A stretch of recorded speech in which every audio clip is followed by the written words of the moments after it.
Assalamualaikum kawan, bagaimana kabar kalian?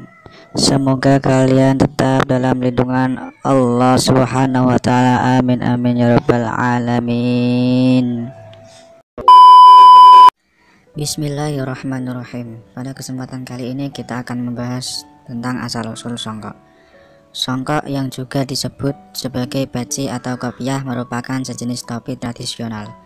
Di Indonesia, songkok menjadi pakaian nasional dan identik dipakai oleh orang Islam.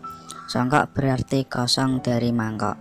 Artinya, hidup ini seperti mangkok kosong yang harus diisi dengan ilmu dan berkah. Songkok pada zaman dahulu banyak dipakai para sultan dan ulama. Menurut Rozan Yunus dalam buku The Origin of the Songkok or Kopiah dalam The Brunei Times 23 September 2007, songkok pertama kali diperkenalkan oleh pedagang Arab yang juga menyebarkan Islam ke seluruh penjuru dunia. Sedangkan menurut para ahli, songkok menjadi pemandangan umum di Kepulauan Malaya sekitar abad 13 saat Islam mulai mengakar. Lucunya, orang-orang Arab yang dipandang sebagai penyebar peci atau songkok di tanah Melayu malah meninggalkan tradisi itu, sehingga pengamat sejarah berspekulasi tentang keberadaan songkok Indonesia. Di Indonesia sendiri, konon songkok merupakan rintisan Sunan Kalijaga. Pada mulanya beliau membuat mahkota khusus untuk Sultan Fatah yang diberi nama Kuluk. Bentuknya lebih sederhana daripada mahkota ayahnya, raja terakhir kerajaan Majapahit Brawijaya V. Kupluk ini mirip kopiah, hanya saja ukurannya lebih besar.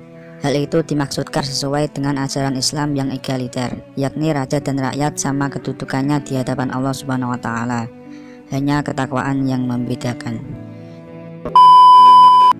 Ada juga sumber lain yang berpendapat bahwa Laksamana Cheng Ho atau Zheng Ho, nama lainnya adalah Hanyu Pinyin, Maho, Masan Bao, dan Haji Mahmud Syam, adalah orang yang membawa songkok ke Indonesia.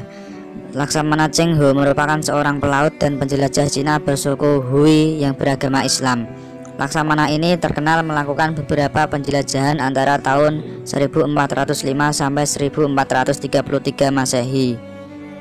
Songkok juga sangat kental dengan pergerakan nasional bangsa Indonesia. Dalam hal ini yang menjadi pelopor adalah Presiden pertama Republik Indonesia, Ir Soekarno atau biasa disapa Bung Karno. Dalam buku autobiografinya yang ditulis Cindy Adam, Bung Karno bercerita tentang bagaimana ia bertekad mengenakan songkok sebagai lambang pergerakan nasional. Di sekolah Dr. Pribumi Stovia, pemerintah kolonial memiliki aturan siswa inlander pribumi tidak diperkenakan memakai baju Eropa, maka para siswa asli Jawa memakai belangkon dan sarung batik.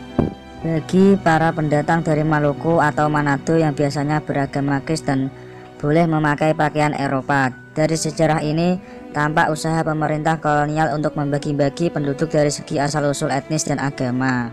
Banyak aktivis pergerakan nasional menolak memakai belangkon, apalagi mereka umumnya bersemangat dalam kemajuan modernisasi. Jadi penolakan terhadap kostum tradisi mengandung penolakan terhadap politik kolonial David H. Impera dan penolakan terhadap adat lama. Lalu, apa pentingnya untuk pakai topi seperti Belanda-Belanda akan terasa menjauhkan diri dari rakyat. Sehingga pada Juni 1921 Bung Karno menemukan solusi. Ia memilih memakai songkok sebagai lambang persatuan. Di Indonesia, songkok telah populer dan dipakai oleh beberapa kalangan, mulai kaum bawah hingga kaum atas, rakyat maupun pejabat. Dan bukan hanya yang beragama Islam saja, tetapi hampir semua golongan memakainya. Itulah cerita singkat tentang asal-usul songkok di Nusantara. Sekian, terima kasih, semoga bermanfaat. Wassalamualaikum warahmatullahi wabarakatuh.